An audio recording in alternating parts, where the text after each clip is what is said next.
सर्वांना नमस्कार। आज आपले सौभाग्य आहे की डॉक्टर लक्ष्मीकांत देशमुख ज्यांची ठळक ओळख आहे की अखिल भारतीय मराठी साहित्य संमेलनाचे ते संमेलनाध्यक्ष म्हणून आहेत, माजी संमेलनाध्यक्ष। आणि आज आपल्याला या शब्दवेलच्या व्यासपीठावर त्यांची मुलाखत घेण्याची संधी मिळते आहे। तर सर्वात प्रथम मी त्यांचे आभार मानते की त्यांनी आपला मौल्यवान वेळ आपल्याला यासाठी दिलेला आहे। माणसाच्या अनेक भूका असतात, त्यातली एक भूक फार महत्त्वाची असते आणि ती भूक ही वैचारिक भूक असते आणि ते भागवण्याचे काम कायम स्वरूपी आपल्या लक्ष्मीकांत देशमुख सरांनी केलेलं आहे। तर ते आपण त्यांच्या साहित्यातून केलेलं आहे, तर त्यांच्या साहित्याविषयी आपण जाणून घेऊया। आता त्यांची थोडीशी ओळख करून देते, अल्पशी ओळख आपण ज्याला म्हणूया ती करून देते की सर MSc केमिस्ट्री आहेत आणि खरं तर MSc केमिस्ट्री झाल्यावर त्यांनी मराठीमध्ये MA केलेलं आहे, तर हे फार महत्त्वाचं आहे। त्यांनी अनेक डिप्लोमा केलेला आहे, त्यापैकी certificate course in international policy हे न्यूयॉर्क येथे जाऊन त्यांनी केलेलं आहे। ते माजी IAS अधिकारी आहेत। त्यांनी भूषवलेली पदं म्हणजे जिल्हाधिकारी कोल्हापूर, मुख्य कार्यकारी अधिकारी जिल्हा परिषद सांगली, क्रीडा आयुक्त महाराष्ट्र राज्य पुणे, मनपा आयुक्त अकोला आणि कार्यकारी संचालक फिल्म सिटी गोरेगाव मुंबई। प्रशासकीय कामासाठी त्यांना अनेक सन्मान मिळालेले आहेत, जसे की आदर्श जिल्हाधिकारी, टाइम्स ऑफ इंडियाचा सोशल ऑनर अवॉर्ड जो पंतप्रधानांच्या हस्ते त्यांना दिला गेलेला आहे। उल्लेखनीय कामामध्ये त्यांनी सेव्ह द बेबी गर्ल याचं त्यांनी काम केलेलं आहे, त्यासाठी देश पातळीवर त्यांना 5 बक्षिसं मिळालेली आहेत।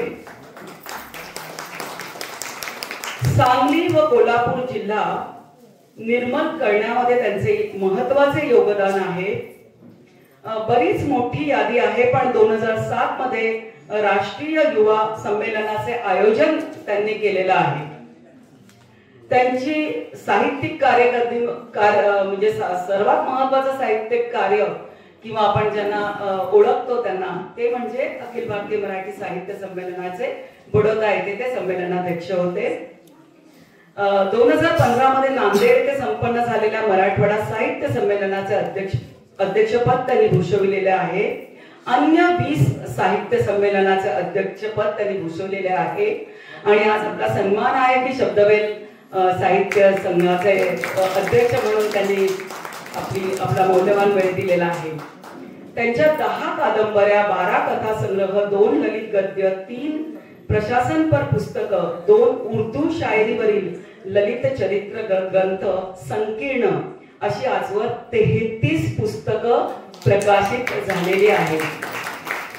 त्यांची गाजलेली आणि रसिकप्रिय पुस्तकं म्हणजे इन्किलाब विरुद्ध जिहाद, हरवलेलं बालपण, पाणी पाणी, सावित्रीच्या गर्भात मारलेल्या लेकी, यंग इंडियाचा ग्रुप सेल्फी, वेदनेचा क्रूस, गाव विकणे आहे, बखर भारतीय प्रशासनाची, गांधीवादाचा केमिकल लोचा, अंधेर नगरी, स्त्री सुप्त, मधुबाला ते गांधी, फ्रीडम ऑन फायर आणि आत्ताच मनोविकास प्रकाशनातर्फे पुणे बुक फेस्टिवल मध्ये त्यांचं एक पुस्तक प्रकाशित झालं, हिंदुत्व नवे भारतीयत्व।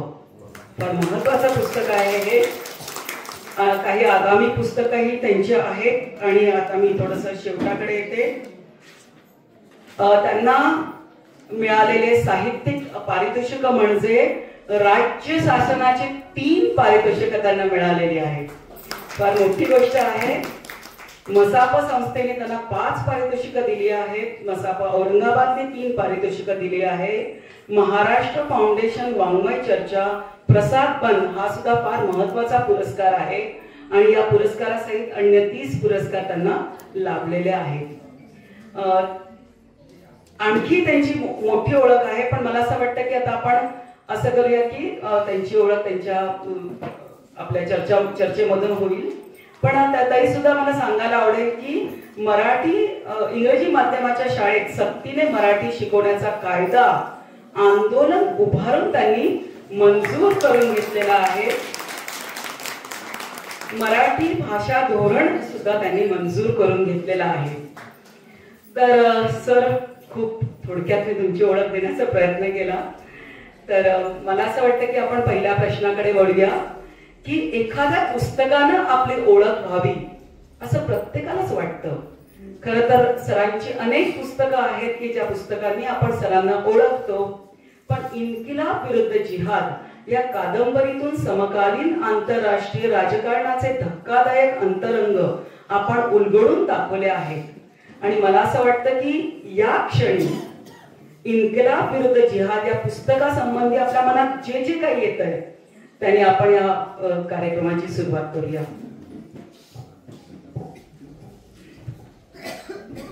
धन्यवाद प्रतिभा, तुम्ही मला खूप जरा जास्तच परिचय करून दिलेला आहे, पण ठीक आहे.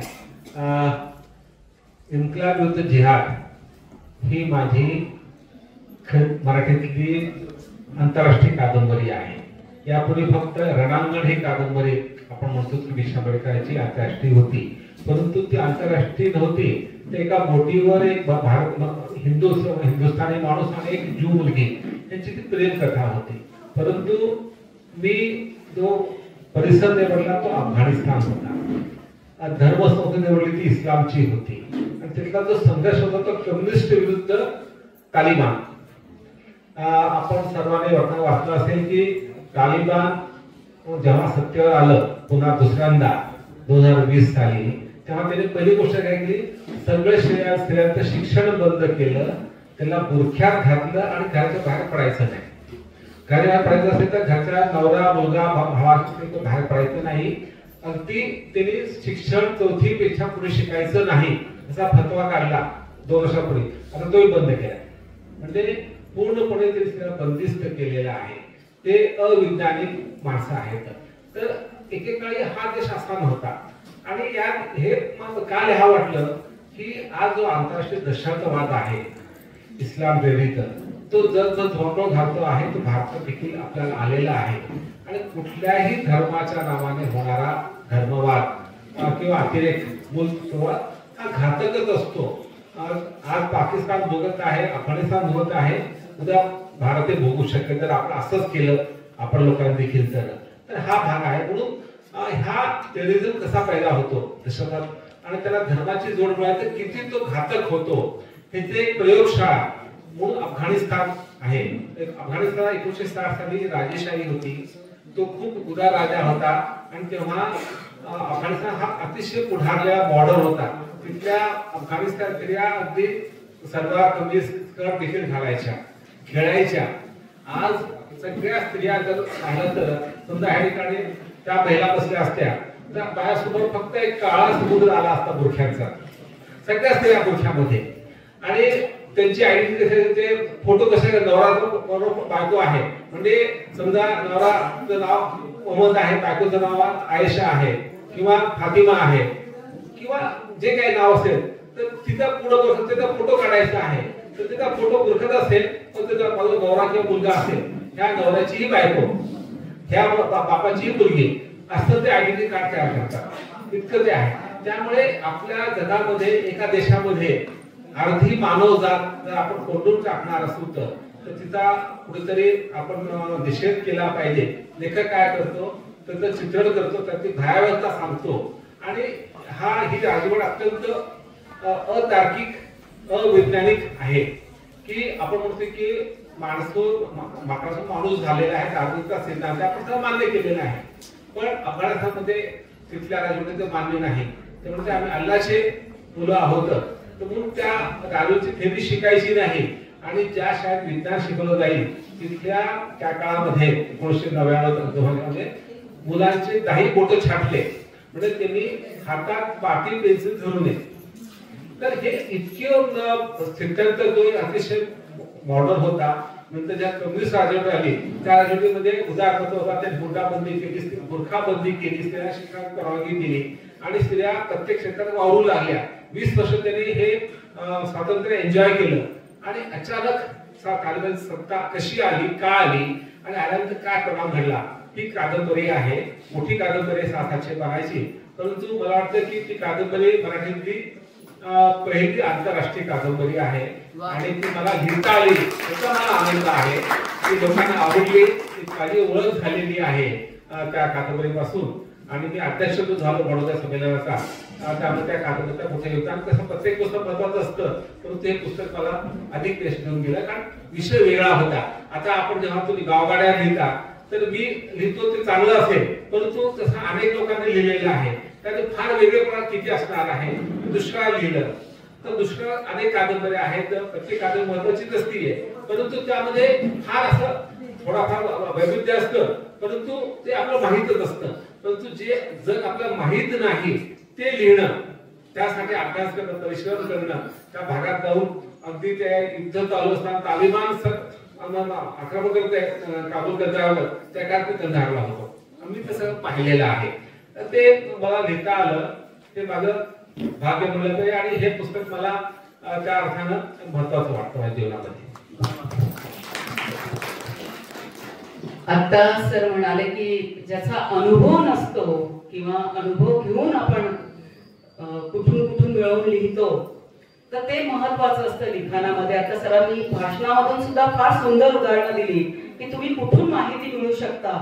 या महाजलातून तुम्ही माहिती मिळवा आणि जिथे तुम्ही गेलेलाच नाही त्याविषयी पण तुम्ही उत्कृष्ट लिहू शकाल. फार महत्वाचा संदेश आज सरांनी दिलेला आहे.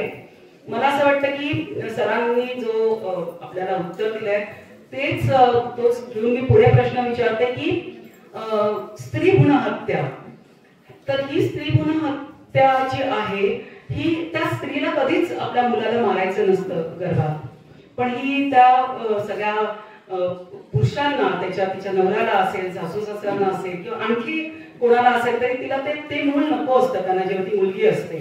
तर हे जे दुःख स्त्रीचं आहे, ती जी वेदना आहे ती अत्यंत उत्कृष्ट प्रकारे त्यांच्या अनेक कथांमधून आलेली आहे. तर मला सर तुम्हाला विचारायचं होतं की स्त्रीभ्रूण हत्यावर आपण खूप काम केलं, सामाजिक विषय आहे तो महत्वाचा. तर मला असं विचारायचं की तुम्हाला की तुम्ही असे अनुभव कुणाचे जवळून पाहिले आहेत की हे सगळे काल्पनिक अनुभव आहेत किंवा सामाजिक विषयावर आपण काहीतरी करायचं या उद्देशाने तुम्ही याच्यावर लिहिलेलं आहे? प्रथमतः हे सांगतो की मी स्त्री पूजक आहे. मी मातृमुखी असं मुलं माझा चेहरा आईसारखा आहे आणि असा लेखक स्त्रीची वेदना जाणू शकतो असं एक समजूत आहे. ती माझ्या बाबतीत 100% खरी आहे. मला स्त्री तारतम्य कळू शकतं. मला तो कुठल्या पुस्तकाचा त्यात ते स्त्री चित्रण हे अधिक प्रभावी असतं असं हे समीक्षक म्हणतात. त्यामुळे तो एक भाग आहे. स्त्री म्हणून त्यामुळे मी एक तर वैचारिक लेखन करणारा माणूस ते जगात काय त्या पाहत असतो आणि स्त्री हत्या म्हणजे मुली गर्भात मारली जाणं. कारण पुन्हा धर्मसत्ता की वंशाचा दिवा मुलगा मुलगी असू शकत नाही आणि मुलगी आल्यानंतर तिला शिकवा आणि हुंडा द्या आणि तरीके पाठवून द्या, लग्नात परत द्या. त्यामुळे अनेक आहे आणि भारतामध्ये हे कटू वास्तव्य आहे. मग त्याला श्रीमंत घ्या गरीब घ्या त्या बळी पडतातच. आणि सोनोग्राफी मशीन हे प्रत्येक गावात, ज्या गावात जास्त मशीनच्या गावामध्ये स्त्री सेक्स रेशो कमी म्हणजे मुलीचं प्रमाण कमी हे दिसून आलेलं आहे. आज सर्वात चांगलं प्रमाण गडचिरोली तिथं फक्त 5 का 10 मशीन आहेत. आपलं सातारा घ्या, सांगली घ्या, बरोबर या भागातले आहात त्या ठिकाणी प्रत्येक गावात सुसुवाट झालेला आहे. आणि डॉक्टर पैशासाठी सांगतात मुलीचा गर्भ आहे 3 महिन्यानंतर आणि पालक म्हणजे आम्हाला मुलगी नको, ह्या मुलगी झाली किंवा आम्हाला मुलगाच पाहिजे आणि ते पाहतात. हे वास्तव आहे. आणि हे सेक्स रेशो कोल्हापूरला खूप कमी झाला होता. तो वाढण्यासाठी मी एक काम केलं. ते बरंच मोठं हिस्ट्री आहे, परंतु त्यासाठी मला अनेक सन्मान मिळाले. म्हणजे की आयटीचा वापर करून आपण एखाद्या डॉक्टरांनी लिंग निदान केलं ते आपण हुडकू शकतो, तर त्या केस करू शकतो. डॉक्टर एक प्रचार बसतो आणि तो कमी होतो. हे करत असताना संबंध जिल्हा फिरत असताना अनेक लोकांना भेटलो, अनेक स्त्रियांना भेटलो, त्यांच्या कहाण्या ऐकल्या आणि लक्षात आलं की ही स्त्री भरता कशी आहे. आणि तुम्ही अनुभव की आपलं कोणतरी वहिनी असेल, कोणती मावशी असेल, कोणती काकी असेल, हे खरंच असतं, आपण कोणी बोलत नसतो. तर आपला एक काका आहे, त्याला मुलगाच पाहिजे असं त्याचा गुण आहे, आणि मग त्याच्या बायकोला प्रत्येक वेळेस दोनदा तीनदा गर्भपात झाला. जेव्हा एखाद्या स्त्रीला दोनदा तीनदा गर्भ झाला तर त्या स्त्रीची म्हणजे तिचं जे भ्रूण होतं, पोटात बाळ होतं, ती मुलगी असल्यामुळे पाडले गेले, हत्या केलेली आहे. हे कुणी बोलत नाही. तर हे बोलायचं प्रथम काम केलं. इतक्या प्रभावीपणे एका पुस्तकात मी हे सगळं मांडलं. तोपर्यंत इतक्या समग्रपणे स्त्री भरतेचा विषय साहित्यात आला नव्हता. साहित्याचं काम काय, समाज दर्शन आहे, आणि हे कुरूप आहे. साहित्य नुसतं सांगत नाही की हे काय आहे, हे जे आहे ते अनिष्ट आहे आणि ते बदललं पाहिजे हे सूचित करतो. की स्त्री भरता म्हणजे वास्तवात तुम्हाला अस्वस्थ झाला याचा अर्थ तुम्हाला ती मान्य नाही असा अर्थ तुमच्या विचार येतो की हे बरोबर, ह्या पात्राने केलं बरोबर केलं नाहीये. जेव्हा तुमच्या जेव्हा तसं तेव्हा होणार नाही की पोटातलं बाळ काही असू दे, लिंग निदान चाचणी करणार नाही, जे बाळ मुलगा असेल तुम्ही स्वीकार करेल. इथपर्यंत माणसाची वाटचाल व्हायला पाहिजे. ती करण्यासाठी एक शेवटी साहित्य हे स्वार्थ स्वीकार नसतं, ते समाजाचा एक विचार करायचा असतो आणि परिवर्तन घडण्यासाठी देखील साहित्य करायचं असतं. म्हणून हे प्रचारित साहित्य नसतं की जीवनाचं जे कुरूप आहे ते कुरूप दाखवणं आणि कुरूप कमी करणं म्हणजे सौंदर्यवाद आहे. सौंदर्य म्हणजे काय, कुरूपतेचा अभाव. मग कुरूपता सामाजिक आहे, आर्थिक आहे, धार्मिक आहे. ती कमी झाली की मग माणूस अधिक चांगला धर्मप्रधान बनतो, अधिक चांगला समाज विषमतापेक्षा कमी विषमता होते, अधिक माणूस सर्वजयी होतो. म्हणजे हे सौंदर्य झालं. म्हणजे सौंदर्य म्हणजे रंगरूप नाही की तुम्ही पिवळी हळद आणि भोगोरे असं नाही, तर चांगलं वागणं, चांगला समाज निर्माण करणं हे महत्वाचं असतं. आणि हे आपलं कसं सूचित करायचं, प्रचार न होता, हे लेखकाचं कौशल्य आहे आणि हे मला साध्य झाले असं मला वाटतं. ते काम केलेलं आहे. त्यानंतर दुसरा एक योजना बोलतो की बाल मजुरी. आपण पाहतो प्रत्येक घाटाला जा, हाटाला जा, छोटे मुलं काम करत, काय काम करत असतात, आपण बघतोच, त्याशी बोलतो देखील. परंतु त्या मुलाचं जीवन किती बर्बाद झालेलं आहे, त्याचं शिक्षण थांबलेलं आहे आणि तो लहान वयामध्ये काम करू लागल्यामुळे तो थोडा स्वावलंबी झालेला आहे, त्याला व्यसन लागलेले असतात आणि तो 10 घंटे 12 घंटे काम करतो. म्हणजे आज मोठ्या माणसाला देखील 8 घंटे काम करायचं रे असा कायदा असताना हे छोटे मुलं 10-12 घंटे काम करतात. हे मला अस्वस्थ झालं, मला मान्य नाही. कारण शेवटी मला एक मुलगा आहे, मला नातू आहे. माझ्या मुलाने लहानपणी काम केलं तर माझा मुलगा मोठा झाला असता का, तुमचा मुलगा मोठा झाला असता का, की प्रत्येक मुलाला त्याच्या बालवयामध्ये उबदार घर मिळालं पाहिजे, बालपण मिळालं पाहिजे, शिक्षण मिळालं पाहिजे, त्याला खेळता आलं पाहिजे. ह्या बालवय मिळत नाही आणि त्याला असं काम केलं परंतु त्याच्यावर कादंबरी पडलेली, हरवलेले बालपण. त्यात एक असं वाक्य आहे की ती मुलं म्हणतात की आमचं बालपण तर हरवलंच आहे, पण आमचे स्वप्न देखील ह्या शेठ लोकांनी चोरून गेले आहेत. ते आम्हाला स्वप्न देखील चांगले पडत नाहीत, आनंदी पडत नाही. आम्हाला स्वप्न पडतात की मालक फटका मारतोय, शिवाय देतो आहे, दाखा मारतोय, हे स्वप्न पडतात. पण त्या स्वप्नात देखील त्याला आनंद मिळत नाही. एवढी जर भयावह अवस्था असेल तर मग ह्याच्यावर आपण लिहिलं पाहिजे, बोललं पाहिजे, काम केलं पाहिजे. तर लेखक लिहितो, समाज कार्यकर्ता काम करतो आणि सरकार काय करतं. तर मी लेखक म्हणून लिहिलं, प्रशासक म्हणून कारवाई केली आणि राज्यकर्ता सांगून काही नवीन गोष्टी केल्या. हा भाग आहे. बालपण हे मराठवाड्यात गेलं. मराठवाडा म्हणजे दुष्काळग्रस्त, पाण्याची कायम टंचाई. तर सरांनी म्हणजे एखाद्या माणसाला अखिल भारतीय मराठी साहित्य संमेलनाचं अध्यक्ष केलं जातं तेव्हा आपण सर्व साहित्य निर्मिती करतो, प्रेमावर लिहितो, दुःखावर लिहितो, कौटुंबिक कथा लिहितो, पण एक विचार समाजाला देण्याचं कार्य जेव्हा माणूस करतो तेव्हा त्याचं सिलेक्शन इतक्या मोठ्या पदावर केलं जातं. आणि मला सांगायला आवडेल की या मराठवाड्याच्या पाणी प्रश्नावर सरांनी 1 नाही 2 नाही तर एक आपण काय म्हणतो की मालिका लिहिलेली आहे. पाणी प्रश्नावर कथा मालिका लिहिलेली आहे. तर मला सर आवडेल तुमच्याकडून जाणून घ्यायला की कथा मालिका लिहिण्यासाठी तुम्हाला एखादी कथा अशी मिळाली का तुमच्या मराठवाड्यामध्ये कुठेतरी, तर आम्हाला कथा बी जाणून घ्यायला आवडेल आणि कथा या का लिहिल्या हेही जाणून घ्यायला आवडेल. पाणी टंचाई प्रत्येक जिल्ह्यात कुठे कुठे, आता सातारा जिल्ह्यामध्ये माणखटावला मी काम केलेलं आहे, तिथं दुष्काळ आहे, पाणी मिळत नाही, ते आहे. तर पाण्याचा जो परिणाम होतो तो सर्वांना माहिती आहे. दुष्काळी शेती पिकत नाही, शेतकऱ्याचा उद्ध्वस्त होतो, आत्महत्या करतो, हे सगळं आहे. परंतु पाणी प्रश्नाचा मानवी जीवनात काय परिणाम होतो हे देखील मला लक्षात आलेलं आहे. एक माझी कथा आहे उदक नावाची, की एक दलित वस्ती आहे, गावापासून दूर राहते आणि ते डोंगरावर राहते, गाव पठारावर आहे आणि वर पाणी नसते, कारण 30-40 घरासाठी पाणी कोण देणार. एक टँकर असतो, तो टँकर अनेक वेळा येत नाही, रस्ता खराब झालेला असतो आणि त्या टेकडीवर एक बाई बाग म्हणून राहणार असते आणि ती तळमळत असते. खूप ऊन असतं, घरात पाण्याचं एकही बुंद नसतो की त्या प्याला पाणी नसतं आणि आता बाळ झाल्यानंतर बाळाला आंघोळ घालायची आहे, नाळ कापायची आहे, त्याला पाणी लागतं आणि पाणी ते येत नाहीये. मग तिची नणंद ते पाण्यासाठी त्या ठिकाणी फोन करते आणि कसा बसाय टँकर येतो, तो ड्रायव्हर सुद्धा विनय बंद करतो, तो मी येते वर, ते म्हणते आलो पाहिजे सर, मला खूप गरज आहे. तर तो मागणी करतो, तिला आपल्या बहिणीच्या जीवासाठी म्हणून ते तिची सलगी सहन करते आणि त्याच्यावर पाणी भरून घेते आणि तेव्हा कळतं की ते बाळ जे जन्मलेलं आहे ते मरून गेलेलं आहे, त्याला थेंबभर पाणी मिळाले, चांग कापलं होतं. तेव्हा ती भडाभडासारखे पूर्ण ते हे असतो, ड्रम असतो, चांगला उचलून घेते आणि मी उदक सोडते जीवनावर, असं म्हणते. ही घटना खरी आहे. माझ्या नांदेड जिल्ह्यात घडली, मी त्या ठिकाणी पाहायला गेलो होतो आणि लक्षात की पाणी टंचाई मागणी कसं करते. पाणी टंचाई दुष्काळ आला की म्हणजे जेव्हा दुष्काळ पडला 72-73 आम्ही पाहिले लहानपणी होतो, तेव्हा अगदी श्रीमंत घरचे माणसं कामात पडले. ती गावची पाटील बाई, आता लक्षात पाटील म्हणजे राहणारी मुली चांगली सुंदर पाटील असती, तिला नाही नवरा म्हणतो मी पाटील, मी काम करणार नाही, घरात फाके पडतात.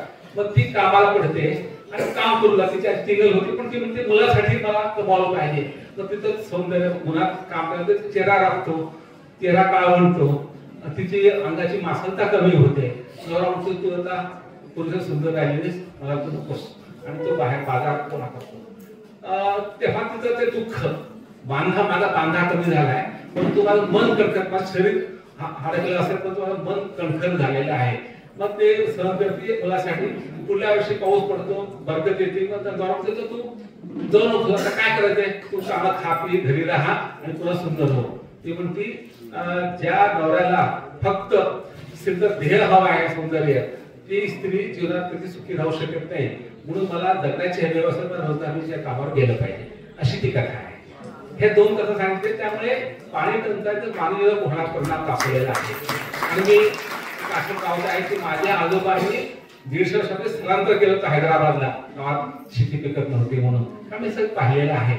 आपल्या प्रत्येक आपल्याकडे मानखटाव आहे, तिकडं विटा जत आहे, तुमच्या इकडं हा भाग अतिशय समृद्ध आहे, पूर्व भाग, आणि मग पश्चिम आणि पूर्व भाग हा पाण्याला दुर्भिक्ष आहे. हे एका जिल्ह्यामध्ये पाहिलं ना. मी सांगलीला असताना सकाळी पुराची मीटिंग घेतली, पूर गावात आला होता आणि दुपारी 4 वाजता आम्ही गेलो भेटायला आणि तिथे मीटिंग काय होती, किती गावात किती टँकर द्यायचे पाण्याचे, ते पाणी टंचाई. म्हणजे 50 किलोमीटर इकडं गावात पाणी शिरले, गावात बोटील चालू सांगली शहरामध्ये आणि विटामध्ये आम्हाला टँकरसाठी प्रश्न पडला होता. म्हणजे ही जी पाण्याची निष्ठता दुर्भिक्षता आहे, हे तर मानवी जीवन समज. आता मी कथा लिहित आहे, 100 दिवस आंदोलन न केलेला माणूस. मराठामध्ये जालना घ्या, लातूर घ्या, तिथं महिन्यामध्ये पाणी येत नाही. तर त्या ठिकाणी लोक आम्हाला तसं करत असतील, जार तर शक्य नाही प्रत्येक माणसाला. तर घरचा कमावती मुलगा मुलगी आंघोळ करतात, म्हातारा बाप रिटायर झालेला पेन्शनर आहे, त्याला आंघोळ करता येते, चांगला पास होतो आणि तो जेव्हा ते पाणी पडेल आणि जेव्हा पाणी वरचं पडेल तेव्हा मी स्वच्छ होईल. आणि 199 दिवस झालेले ती कथा सुरू झाली. अशी 100 दिवशी पाऊस पडतो, अंग तो नाचतो, खूप नाचतो आणि मरून जातो. म्हणजे ही पाणी टंचाईचे मानवी परिणाम आहेत. हे आपण दाखवायचे नाहीत का? हे इतरांना दिसले, पण मला का दिसले, कारण मी प्रशासक आहे, काम करताना अनेक जिल्हे पाहिले, दुष्काळ पाहिले, दुष्काळ हँडल केलेला आहे. तर त्यामुळे माझे थोडा अनुभव वेगळा आहे, समृद्ध आहे. परंतु ते करत असताना, काम करत असताना माझा लेखक काय असतो, माझा नजर काय असतो. की त्या ठिकाणी पाणी टंचाई नुसतं टँकर दिल्यामुळे माझं काम संपलं नाही, त्या टँकर निर्माण त्या माणसाला परिणाम आपण पाहत असतो.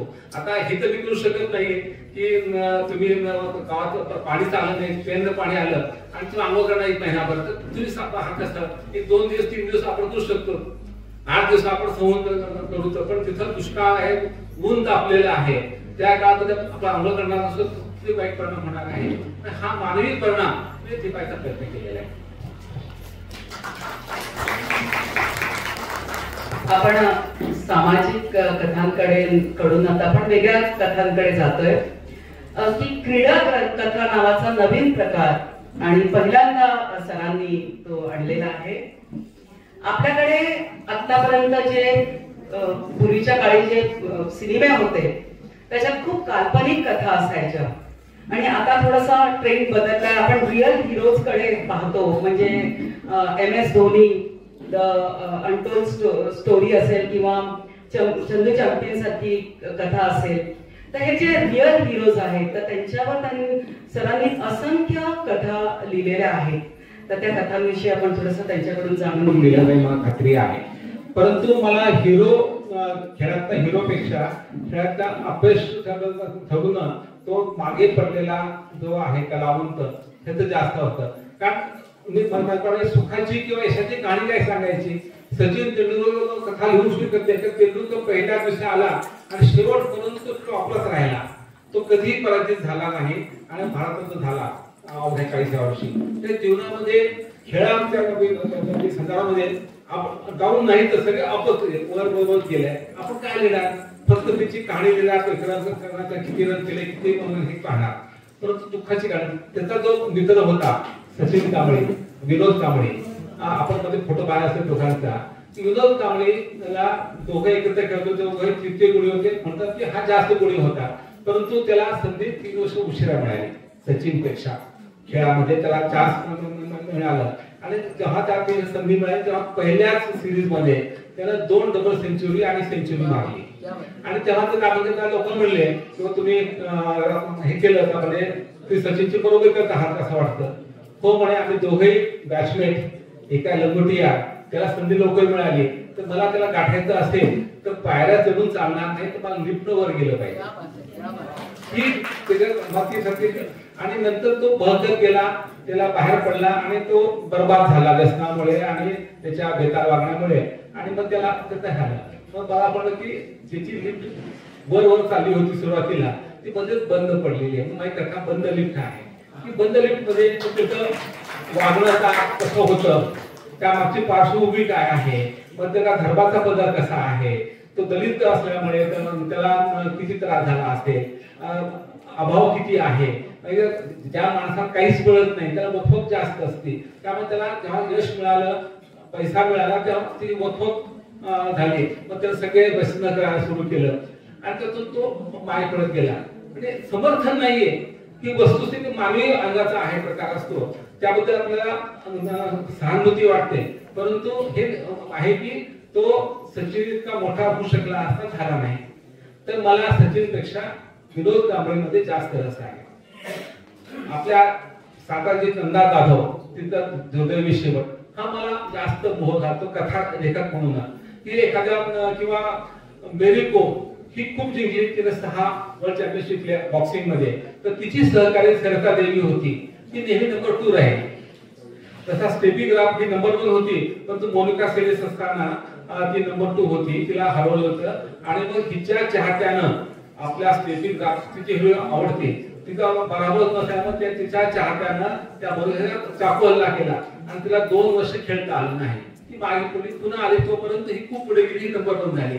आणि शेवटी मला प्रश्न मला शंका की ती खरंच नंबर 1 आहे का, हे मला सुद्धा प्रश्न. किंवा ही नंबर 1 आहे म्हणजे मी चॅम्पियन आहे, ठीक आहे, पण तिथं म्हणून तिला खात नसेल का की जर मोनिका सेलेस जर जखमी झाली नसती, 2 वर्ष बाहेर नसेल, मी नंबर 1 राहिली असती की नाही, हा प्रश्न मला पडला. त्यात एक कथा लिहिलेली आहे. म्हणून मी या पद्धतीनं खेळू शकतो. कारण शेवटी खेळ आणि जीवन हे महत्वाचं अंग आहे. खेळ आणि सिनेमामध्ये तेच आहे. मी कादंबरी पण लिहिलेली आहे गुरुदत्तच्या आत्महत्येवर, विद्याचा पुरुष नावाची. आणि कलाम तर आत्महत्या का करतो, म्हणजे जीवनातलं अपयश काय आहे, आपल्या कौटुंबिक काही संवाद असते आणि मुख्य म्हणजे कलेबद्दल अपयश, की मला ते निर्माण करायचंय, ते मला दिसतंय पण मला ते निर्माण करता येत नाही. म्हणजे पारा असतो, पारा धरायचा असतो पण धरता येत नाही, तशी अवस्था असते. अशा अवस्थेत गेल्यानंतर मनस्वी कलावंत आत्महत्या करतो. ही आत्महत्या ही कलेच्या अंगानं सामाजिक शोकांतिका असते. कारण एक मोठा कलावंत अकाली भेटून गेला, तो जेवून राहिला असता तर आणखी काय सिनेमे निर्माण केले गुरुदत्तानं, ते होऊ शकले नाही. म्हणून मला ते आवडते. आता दिलीप कुमार शेवटपर्यंत जर यशस्वी होता, मग त्याची कथा लिहू शकणार नाही. कारण दिलीप कुमार घ्या, राष्ट्रपती ह्याला कधी खास देशात ते टॉपलाच गेले राहिले. किंवा आता शाहरुख खान घ्या, सलमान खान घ्या, याच्या अर्थ काय लिहायची कथा, लिहायची कथा कोणाची तर ती सिलसिलकाजीने आत्महत्या केली. हा भाग मला नेहमी दुःखाची कहाणी स्वतःचा म्हणलो ना आणि भाषणामध्ये की सुखाच्या काळात मला रस नाही, कारण त्या एक सुरी असतात, पण दुःखाच्या अनंत छटा असतात, वेदनेच्या अनंत छटा असतात, कोणत्याही अनंत असतात, त्या छटा पकडणे एखादं काम आहे. आणि हे केल्यानंतर माणसाचं तुम्हाला समजतं. आणि सामान्य पाठ्याकडून तुम्ही आम्हाला काय मिळतं की माणसाचे जीवन दुःख किती असतात, समोरच्या माणसाला, दुःखी माणसाला आपण समजून घेतलं पाहिजे, सहानुभूतीचा मदत हात दिला पाहिजे, हे आपसूक भाव निर्माण होते. हा साहित्याचा एक बाय प्रॉडक्ट आहे किंवा एक परिणाम आहे, तो अपेक्षित आहे, परंतु त्यासाठी घेत नसतो की दुःखाचा शोध घेणं हे आपलं काम आहे. आणि दुःखानं माणसाचं मन समृद्ध होतं, जितकं सुखानं होत नाही, हा माझा विश्वास आहे. खूप छान सर. थोडासा वेगळ्या विषयाकडे मी वळते आहे की आपल्याकडे शब्दवेळमध्ये खूप मराठी शाळांचे शिक्षक आहेत सर. रंजना कराळे आहे, शीतल राऊत आहे, आमच्या अनेक भगिनी मराठी शाळांमध्ये शिकवतात. त्यांना माहिती आहे की पट कसा कमी होतोय आणि मराठी शाळा नामशेष होत चाललेल्या आहेत. तर लक्ष्मीकांत देशमुख सरांनी अनेक पातळ्यांवरून म्हणजे आपल्या लेखनातून, भाषणातून, चर्चातून या समस्येवर खूप काम केलेलं आहे. आणि अधिकारवाणीने ते या विषयावर बोलू शकतात की मला सर विचारायचं आहे की राजकीय कुठेतरी संघटना किंवा हे कमी पडतंय का याच्यासाठी. आणि दुसरा प्रश्न मला असा तुम्हाला विचारायचा आहे की आता मराठीला अभिजात मराठी भाषेचा दर्जा मिळालेला आहे, तर कदाचित मराठी शाळांची समस्या थोडीफार कमी होईल का. ही समस्या राजकीय कमी आणि सामाजिक जास्त आहे. कारण आम्ही म्हणतो आम्ही मराठी आहोत, मराठ्यांची मायबोली आम्हाला फार उमाळ पडतात, परंतु आपल्यातले सर्व पालक ज्यांना शक्य ते आपल्या मुलांना इंग्लिश शाळेत प्रयत्न करतात. आणि प्रत्येक इव्हन आपले मोलकन घ्या, ड्रायव्हरला घेत सांगते की आपला मुलं आपण शिकलं पाहिजे. इंग्रजी मध्ये शिकलं म्हणजे आपण यशस्वी होतं. त्याला हे कळत नाही इंग्रजी भाषा शिकणं योग्य आहे की इंग्रजी माध्यम शिकणं हे गैर आहे. कारण माध्यम शिकायशिवाय तुम्हाला विज्ञान गणित नीट कळत नाही, त्यामुळे सायंटिस्ट निर्माण होऊ शकत नाही. पण आज पूर्ण भारतामध्ये प्रत्येक राज्याची ही प्रश्न आहे, महाराष्ट्रामध्ये 40% मुलं हे इंग्रजी माध्यमात शिकत आहेत. जेव्हा 50% होतील तेव्हा मराठीची घसरण थांबणार नाही. त्या मराठी शाळा बंद पडत चाललेल्या आहेत. मराठी शाळेची दुरावस्था कशी शासन ग्रांट देत नाही आणि मुलं शाळा चांगली नसतं, त्या ठिकाणी प्रयोगशाळा नसते, खेळाचं मैदान नसतात, इतर साहित्य नसतं, त्यामुळे मुलं मराठी शाळेत जात नाहीत, इंग्लिश शाळेत प्रिफर करतात. पण तिथे त्याला फार मिळत असेल तर तो एक भ्रम झालेला आहे. आता ही वस्तुस्थिती आहे. परंतु इंग्रजी माध्यमातून मुलगा शिकला तर तो मराठी लिहिणार, वाचणार, बोलणार नाही आणि त्या मराठी संस्कृती कळणार नाही. आणि समजा एखाद्या घरामध्ये पुण्यामध्ये मुंबईमध्ये असे की आजोबा इंग्रजी माध्यमात शिकले, बाप इंग्रजी शिकला, मुलगा इंग्रजी शिकतोय, ते तिघ इंग्रजीमध्ये बोलत आहेत आणि तिघांमध्ये घरामध्ये मराठी संस्कृती नाही, ते संस्कृतीहीन झालेले आहे. त्या कुठे संस्कृती इंग्रजी संस्कृती आपल्या भारतात येणार असते ना इंग्रजी पद्धतीनं, इंग्लंडला असेल इंग्रजी भाषा सगळ्या. तर आपण भाषा बोलतो पण आपली संस्कृती आपल्याला ती मिळू शकत नाही आणि आपली संस्कृती आपण गमावलेली असते. आणि हा प्रश्न आपला अस्तित्वाचा आहे, आयडेंटिटीचा आहे की आपली ओळख मराठी, महाराष्ट्र ही आपली ओळख आहे, मराठी भाषेची आपली ओळख आहे, ती गमावून चालणार नाही. तर हे पालकांचं सांगणं अवघड आहे. तर इंग्रजी शाळा बंद होणार नाही हे गृहीत धरून आपण काय म्हणतं की इंग्रजी शाळेमध्ये मराठी सक्ती केलं पाहिजे. म्हणजे आंदोलन केलं आणि माध्यम कुठले असेल, इंग्रजी असेल, उर्दू असेल, कन्नड असेल, मराठी असेल, त्या प्रत्येक शाळेमध्ये इंग्रजी, हिंदी व मराठी पण शिकवली पाहिजे. ते 10वी पर्यंत आता कायदा झालाय, 12वी पर्यंत कायदा काय मान्य झालेला आहे, ते ह्या महाराष्ट्रात होणार आहे. आणि आता कॉलेजमध्ये केंद्राच्या नवीन शैक्षणिक धोरणामध्ये की ऐच्छिक पद्धतीनं मराठीमध्ये विज्ञान तंत्र शिकायचा प्रारंभ सुरू होत आहे. येत्या जून पासून नांदेडला आयटीचा पूर्ण 4 कोर्स मराठी सुरू होत आहे, तयारी झालेली आहे. प्रत्येक काम चालू आहे. त्यामुळे या पद्धतीनं मराठीचं आपण काम केलं पाहिजे. ही प्रत्येक सरळ करते आहे. इंग्रजी माध्यम शिकणारा मुलगा इंग्रजी 10 वर्ष शिकेल, मराठी 10 वर्ष शिकेल, तो चांगल्या अर्थात द्वैभाषिक होईल. तो इंग्रजीमध्ये साहित्य मराठी पडली, तो इंग्रजीमध्ये सिनेमा पाहिजे, मराठीमध्ये सिनेमा पाहिजे, तो इंग्रजी नाटक पाहिजे, मराठी नाटक पाहिजे. त्या पद्धतीने मराठी नाट्य संगीत हे जे आपलं भावविश्व, आपली संस्कृती आहे, तर त्याला मराठीमध्ये जे वारकरी असतील, पोवाडे असतील, अभंग असतील, तो ते ऐकू शकेल ना, तो मराठी शिकला तर हे आपण एक काम केलेलं आहे. आणि या पद्धतीनं मराठीमधून आपण ऐच्छिक पद्धतीनं उच्च शिक्षण द्यायचं की मराठी ज्ञान भाषा होणार. आता अभिजात भाषा झालेली आहे, परंतु तिथं पुढे काय, अभिजात भाषा ही प्राचीन भाषा आहे, ती धर्माची तत्वज्ञानाची भाषा आहे. त्या भाषेमध्ये ती महत्वाची भाषा आहे, परंतु त्या भाषेमध्ये आधुनिक ज्ञान विज्ञान नाही. मान्यच केलं पाहिजे. आपण तो प्रयत्नच केला नाही गेल्या 70 वर्षांमध्ये. तो प्रयत्न करण्यासाठी अभिजात आपण सर्व कॉलेजमध्ये आणि युनिव्हर्सिटीमध्ये आपले बीएससी एमएससी शिक्षण आहे, पदव्युत्तर ते मराठीत आपण सुरू केलं. पुढे मराठीत शिकतो विज्ञान आणि त्याप्रमाणे त्याला रोजगार मिळेल. एकदा मराठीतून ते शिकू लागला म्हणजे मराठी ज्ञानाची भाषा झाली. मग विज्ञानाचे अनेक पुस्तक मराठी येतील, पाठ्यपुस्तकाचे संवर्धन येतील, मराठी भाषा समृद्ध होईल. आणि तुम्ही मराठी शिकल्यामुळे तुम्हाला रोजगार मिळण्यासाठी आपोआप भाषा रोजगाराची होऊन जाते. आणि तिसरी गोष्ट आयटीचा आहे. आता आयटी मध्ये आपण सर्वांनी व्हॉट्सअपवर मराठी मेसेज पाठवा सुरू करत आहात, तर ते अधिक वाढलं पाहिजे. विकिपीडियावर आपण लेख टाकले पाहिजे. विकिपीडियात इंग्रजी एक विषय घेतला समजा, 7 इंग्रजीमध्ये तुम्हाला 100 रेफरन्स येतील, मराठीत फक्त 10 येतील. तर 100 का होणार, आपण मग ते मराठीत लिहिलं पाहिजे ना.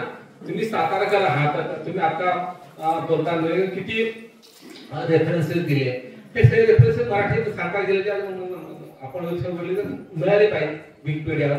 हे तुम्ही करू शकता, पोस्ट करू शकता आणि त्याला पुरावा देऊ शकता की बाबा हे असे नदी आहे, हे पंचगंगा आहे, 5 नद्याचा उगम झाला महाबळेश्वरला, जे काय असेल समजा, तर हे काम कोण करणार. किंवा आता अजय म्हणायचे सज्जनकडे फार जुनं किल्ला होता, त्याचा ते इतिहास सांगितला, तो इतिहास तुम्ही टाकला पाहिजे त्या. तर हे आपण काम केलं पाहिजे. ह्या भाषा सुरू होणार आहे.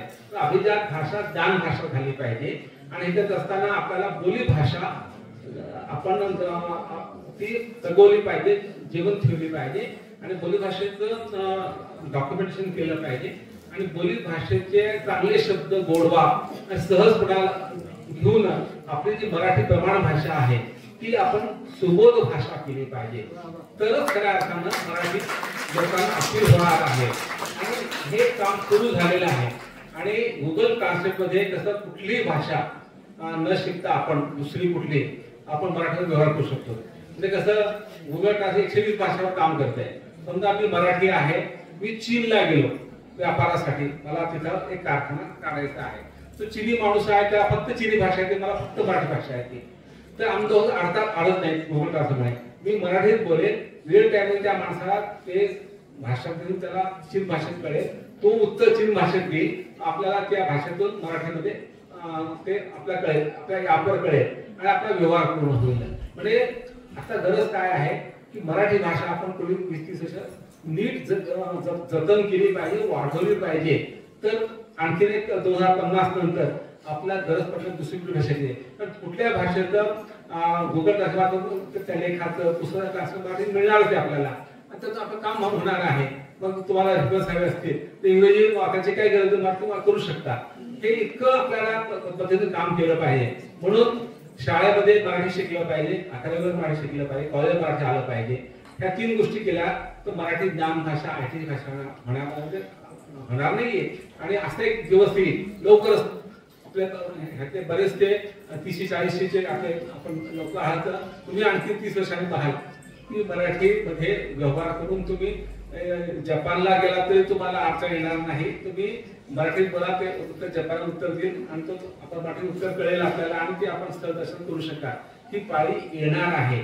त्यासाठी आज आपण पुढील 20-30 वर्ष निकरानं लढाई केली पाहिजे. कारण ह्या 30 वर्षामध्ये इंग्रजी खूप वाढली आणि आपल्या लोकांनी 60-70-80% लोक इंग्रजी बोलू लागले. तर मग आपण इंग्रजीतून जगाचं ज्ञान घेऊ, तर ते न होता आपण मराठीत जगा समोर ठेवावा गुगलच्या पद्धतीनं. हे माझं एक स्वप्न आहे किंवा अनेक लोकांचं स्वप्न आहे. हे भविष्य आहे आपलं IT चं. तर ते आपल्याला साकार करायचं असेल तर मराठी आपण जपली पाहिजे. फार सुंदर मुद्दा सरांनी घेतला की आपण म्हणतो की मराठी शाळा अजून आपण आल्या पाहिजे, मराठी शाळा नवीन नवीन निर्माण केल्या पाहिजे. पण सरांनी सांगितलं की जितक्या म्हणून शाळा आहेत, मग त्या उर्दू भाषिक असो, इंग्रजी भाषिक असो, गुजराती भाषिक असो, मराठी हा विषय महाराष्ट्रात कंपल्सरी केला पाहिजे. आणि हा एक उत्तम तो झालेला आहे 2020 पासून आणि तो चालू आहे. आता 2025 ला पहिली बॅच बाहेर पडेल ज्यांनी इंग्रजी व मराठी शिकलेला असेल. बरोबर. आणि 2030 साली पहिली पासून ते 10वी पर्यंत शिकलेला मुलगा बाहेर पडेल, तो इंग्रजी शिकला असेल, मराठी पण शिकला असेल. बरोबर, अगदी बरोबर. तर आपण पुढच्या प्रश्नाकडे येऊया की 91व्या अखिल भारतीय मराठी साहित्य संमेलन जे झालं बडोद्याला महाराष्ट्राच्या बाहेर, तिकडचे सर अध्यक्ष होते आणि त्यांनी आपल्या या अध्यक्ष पदावरून किंवा त्या व्यासपीठावरून एक भूमिका मांडण्याचा प्रयत्न केला, वैचारिक भूमिका. तर आपण कोणती भूमिका मांडली त्या व्यासपीठावरून त्या दिवशी आणि त्या भूमिकेचा तुम्ही पाठपुरावा कसा केलात आणि त्याला तुम्हाला कितपत सफलता मिळाली याविषयी आम्हाला जाणून घ्यायला आवडेल. की लेखकाने ठाम भूमिका घेतली पाहिजे आणि आपलं लेखन हे एक अर्थात राजकीय असतं. कारण ते व्यवस्था बदलणार असतं. व्यवस्था कुठे कुठती हे सांगतो. म्हणजे आपण सांगतो की बा हे बरोबर नाही, हा विधवाला लग्नाचा अधिकार आहे, तो आपण देत नाही. तर म्हणजे कुठे लक्षात की विधवा विवाह व्हायला पाहिजे. तर पण हे सिस्टम बदलणं झालं. जेव्हा तुम्ही सिस्टम बदलायचं विचार करता, तसं लेखन करता, तेव्हा तुमचं लेखन हे राजकीयच असतं. म्हणून राजकीय भूमिका आपण घेतली पाहिजे. आणि लेखकांना फक्त लेखन करतो माझं लेखन ही भूमिका आहे नाही, समाजात जे घडतं त्यावर आपण भाष्य केलं पाहिजे. कारण शेवटी तुम्ही देखील एका अर्थानं समाजाचे नेतृत्व करत असता. जसे राष्ट्रीय पुढारी नेते आहेत, तसे बुद्धिमंत माणसं, कलावंत आहेत, लेखक आहेत, वैचारिक लेखन करणारे माणसं, त्यांनी परखडपणे आपले मत मांडले पाहिजेत किंवा जे घडतंय ते बरोबर नाही. म्हणून मी बडोद्याला काय बोललो होतो, शेतकऱ्याचे दुःख सांगितले, त्यांना शेतकरी भाव मिळत नाही, बालमजुरीचा प्रश्न मांडला, विधवा स्त्रियांचे दुःख मांडले आणि मुस्लिम लोकांची कळचुकी मांडली आणि असं सांगितलं की हे तुमच्या राज्यात घडत आहे. बडोद्याला म्हणजे बीजेपीचं राज्य, मोदी साहेब पंतप्रधान, तेव्हा म्हणलो राजा तू चुकत आहे, तू सुधारलं पाहिजे. तर आता माझं नवीन पुस्तक आता म्हणल्यावर हिंदुत्व नवे भारतीय पुस्तक प्रकाशित झाले, मनोविकास प्रकाशन केलेले. त्यामध्ये आज म्हणतात की ही हिंदुत्व हे आपलं जीवन आहे आणि हे हिंदू राष्ट्र आहे. हे अत्यंत चुकीचं आहे. भारतामध्ये सर्व जाती धर्माचे लोक राहतात. भारतामध्ये हिंदू, जैन, बौद्ध आणि शीख हे 4 धर्माचे लोक राहतात. ते इस्लामी धर्म आहेत. आणि बाहेरचे आलेले जे धर्म आहेत, इस्लाम आहे, ख्रिश्चन आहे, ज्यू आहे, पारशी आहे, ते 8 धर्माचे प्रमुख धर्म आहेत. ह्या सर्व धर्म माणसं भारतात आणि ते भारताशी भारताचा एक वस्तू आपण सहिष्णू आहोत. आपण प्रत्येक नवीन गोष्ट स्वीकारत गेलो, आपली परंपरा आहे. परंतु मधल्या काळामध्ये राज्यकर्त्यांनी राजकीय मतलबासाठी ध्रुवीकरण केलं. हिंदू वेगळे, मुस्लिम वेगळे. तर भारतामध्ये गंगाजमनी तहजीब आहे. म्हणजे हिंदू मुस्लिम एक रूप झालेले आहेत. त्याचं फक्त एकच उदाहरण देतो, तो पटेल. आता ते जुनं गाणं आहे, परंतु भजन आहे, बैजू बाबा सिनेमातलं मन तडपत हरी दर्शन को आज. हे गाणं आहे, मन तडपत हरी. भजन अतिशय सुंदर आहे. कुणी लिहिलं? शकील बदायनी मुस्लिम. कुणी संगीत दिलं? नौशाद अली, पुन्हा मुस्लिम. कुणी गायलं? मोहम्मद रफी. म्हणजे ह्या 3 मुस्लिमांनी एक भारताचं अजरामर असतं हिंदू भजन, शंकराची किंवा शिवाची प्रार्थना, हरीची प्रार्थना केलेली आहे. ही आपली संस्कृती आहे. मग मुस्लिम परके कसे?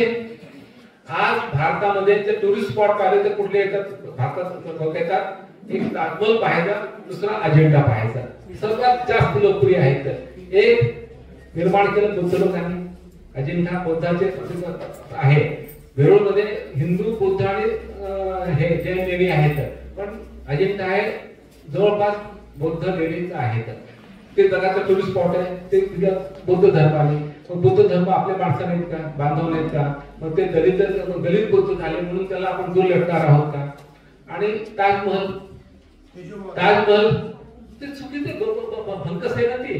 तर हे जे चाललेलं आहे ना की हे मंदिर होतं ते होतं. आता तसं म्हणाल तर बुद्ध विहार पूर्ण भारतात बुद्ध धर्म पसरला होता आणि पुष्पगुप्त शुंग राजा आल्यानंतर तो वैदिक राजा होता. तर साहेब बुद्ध विहार बोडून तिथं मंदिर बांधले. लोक म्हणतात, खरं किंवा माहित नाहीये, परंतु हे बोलावं काही सांगत नाहीये, म्हणजे तिरुपती बालाजी देखील बुद्ध विहार होता. तुम्ही मान्य करणार का? नाही मान्य करणार ना.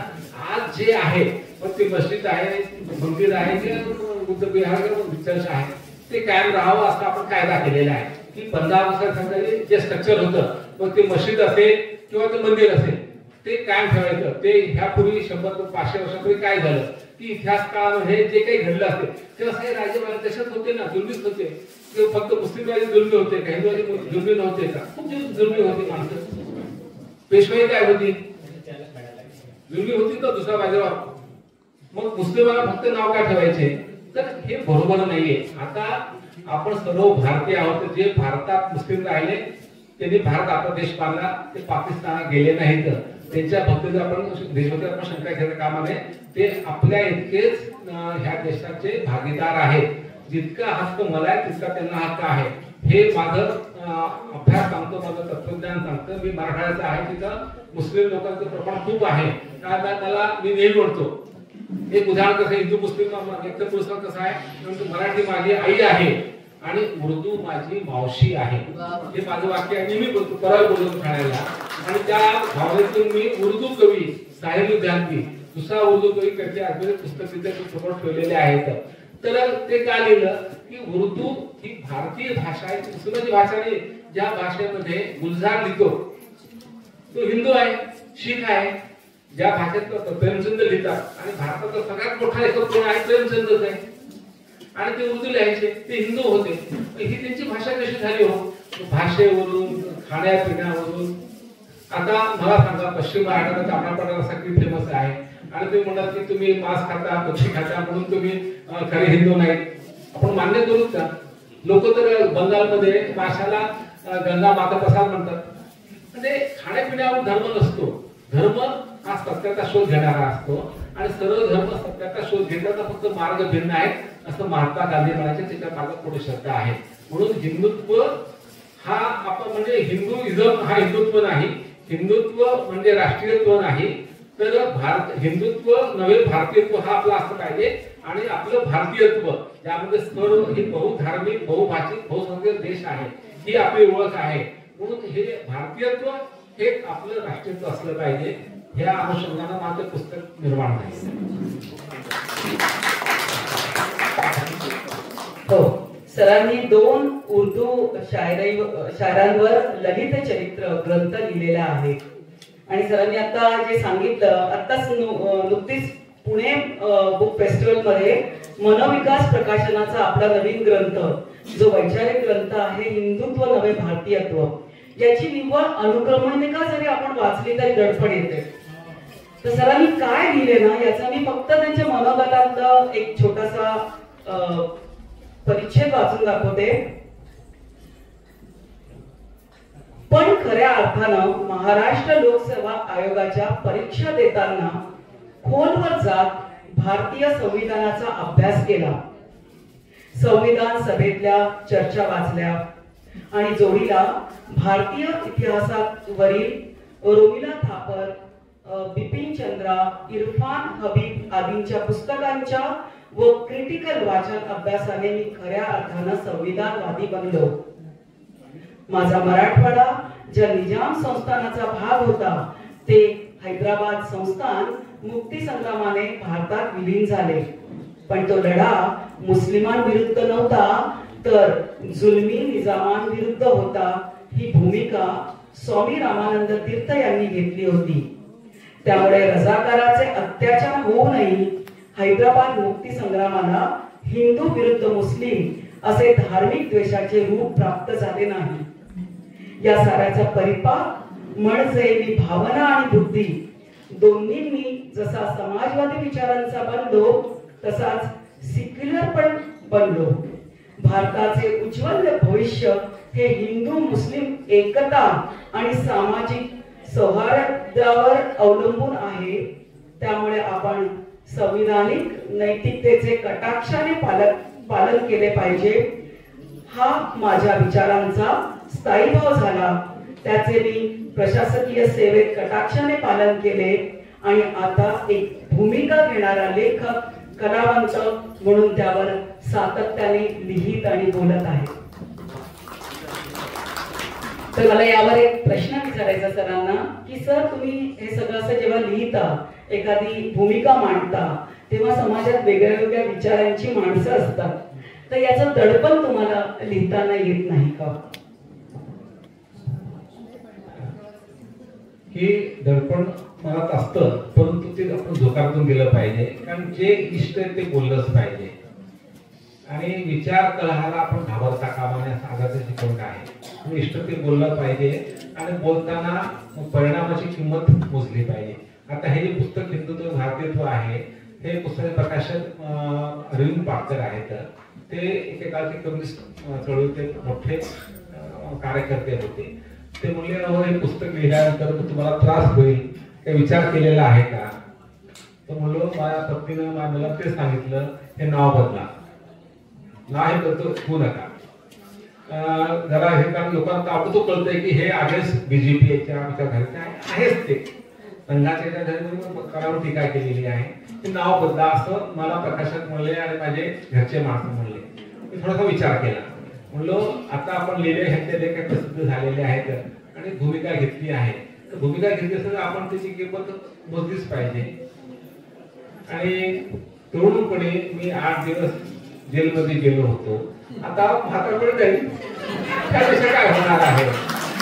आता प्रश्न असा आहे की आपण स्पष्ट लिहिल्याबद्दल, अभिव्यक्ती स्वातंत्र्याचा पुरस्कार केल्याबद्दल जर आपल्याला सरकार शिक्षा करणार असेल तर एक तर मग आपण घरी बसायचं घाबरून काही न करता आणि भक्ती संप्रदाय मध्ये सामील व्हायचं. ते मला शक्य नव्हतं, कारण मला नेहमीच ते खटकतं. तर केलं पाहिजे. पण मला असं वाटतं की किमान भारतामध्ये वातावरण जे आहे, उत्तर प्रदेश तिथलं महाराष्ट्राचं वातावरण नाहीये. महाराष्ट्राचं जे शाहू फुले आंबेडकरांची परंपरा एक विचार आहे, त्यामध्ये आपली भूमी इतकी खालच्या दराला जाणार नाही इतकी माहिती थोडी श्रद्धा आहे. कारण आपला अंकुश सामर्थ्य आहे. कारण शेवटी मी स्वतः शाहू फुले आंबेडकर परंपरेचा पाईक मानतो. कारण त्यांनी जे परिवर्तन केले, मी कोल्हापूरला काम केले, सांगलीला काम केलेलं आहे आणि स्वाभिमान दैवत आहे सर्वांचं. त्यामुळे हा महाराष्ट्र पुरोगामी आहे, विवेकनिष्ठ आहे, विज्ञानवादी आहे, त्याच्यामध्ये श्रद्धा आहे. त्यामुळे असं स्पष्ट लिहिल्याबद्दल ट्रोल होईल, थोडंफार टीका होईल, फार तर तुम्हाला 2-4 पुरस्कार मिळणार नाहीत. हे आपले काही होणार नाही की जे बोललो गेलं हे गोष्टी विपुलने घडतात. उत्तर प्रदेश घडू शकतात, आजही घडत आहेत, तुझ्यामध्ये घडत आहेत, महाराष्ट्रात घडत नाहीत.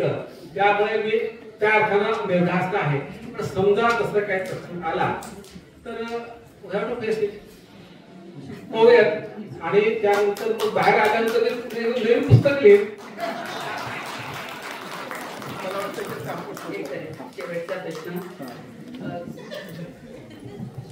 आता सरांबद्दल मला एक फार महत्वाची गोष्ट सांगायची आहे की सर इतकं महत्वाचं साहित्य निर्मिती त्यांची चालू आहे. वैचारिक लेवलवरची सामाजिक कार्यामध्ये ते स्वतः प्रत्यक्ष भाग घेतात आणि इतकं सगळं करूनही ते सर्व नवोदितांना प्रस्तावनाही देतात.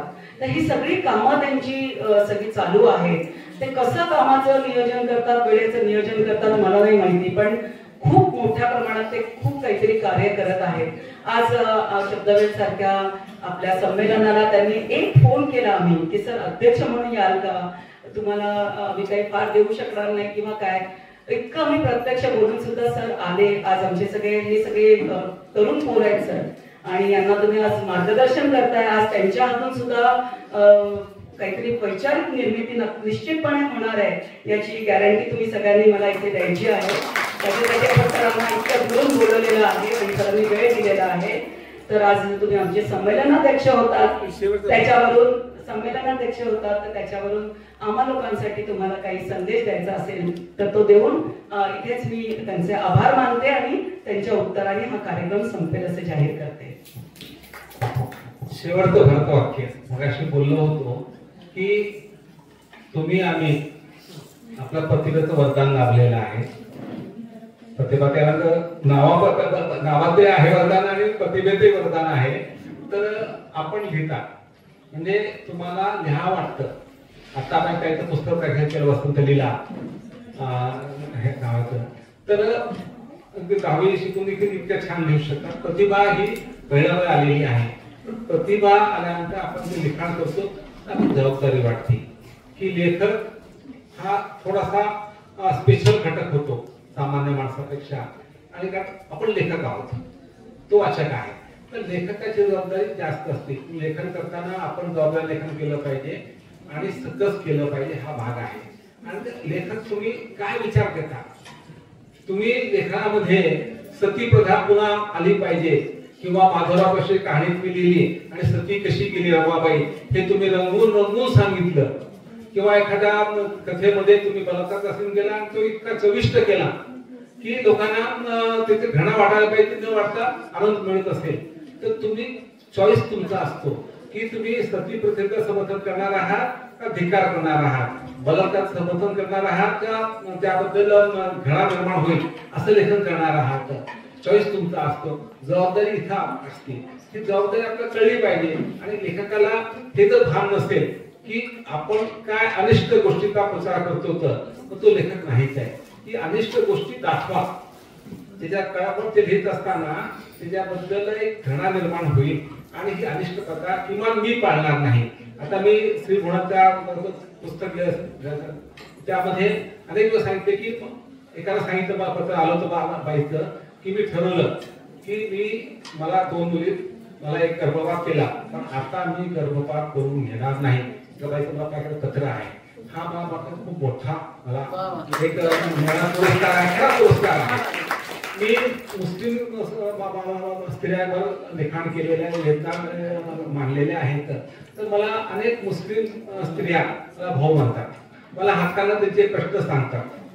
म्हणजे हे जे मी कमावलेलं आहे हे महत्वाचं आहे, हे कमाई आहे. लेखकानं समाजाशी जोडलं असलं पाहिजे. लेखकाचं स्थान समाजात असतं आणि समाजाच्या दुःखाशी आपली नाळ आपण जोडून घेऊ शकलो तर खऱ्या अर्थानं लेखन अधिक समृद्ध होतं असं माझं व्यक्तिगत मत आहे.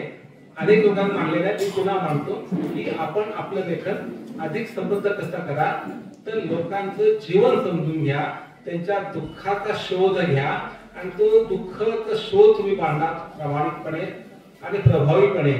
आणि हे दुःख कसं नाहीसं समाजातून स्त्रीचं दुःख, दुःख असते, एलजीबीटीचं दुःख असते, त्याला पण विचारत नाही. गे लेस्बियन किंवा हिंदा लोकांना त्यांचं दुःख वेगळंच आहे. तर ते दुःख त्यांना दिल्यानंतर माझं त्या माणसाबद्दल मत बदललं असते. चांगलं लेखन कुठलं असतं की मी लिहिण्यापूर्वी जसा होतो त्यामध्ये काही फरक पडला का विचारामध्ये, तर पुस्तक वाचताना त्यातून आपल्याला काय जाणवलं ह्याचा विचार करा. नुसतं पुस्तक वाचून विसरू नका, त्याचा विचार करा. थोडा एक अर्धा घंटा 15 मिनिट विचार केला, कारण तुम्ही 3 घंटे पुस्तक वाचलं असेल 10 मिनिटं विचार करा, काही हरकत नाही. आणि त्यातून मला त्यांनी काय सांगितलं आणि ते कितपत बरोबर आहे आणि त्यातलं ते अनिष्ट गोष्ट सांगितली आहे हे खरंच सार्वत्रिक आहे, काय गावात घडते का माझ्या घरात घडते का, तर मी माझ्या गावात घरात ती होणार नाही त्याचा फार प्रयत्न करेल. प्रयत्न तुम्ही फार म्हणजे मोठा करणार आहे, तर किमान ती जाणीव असणं, अशी जर जाणीव होत गेली प्रत्येक माणसामध्ये हळूहळू ह्या गोष्टी बदल होणार आहेत. म्हणून समाज परिवर्तनाचं एक साधन आहे असं लेफ्टिस्ट रायटर म्हणायचे आणि एका प्रमाणात ते नक्कीच खरं आहे. कलात्मकता महत्वाचीच आहे, परंतु फक्त स्वांत सुख आहे कलात्मकता ही काही मान्य.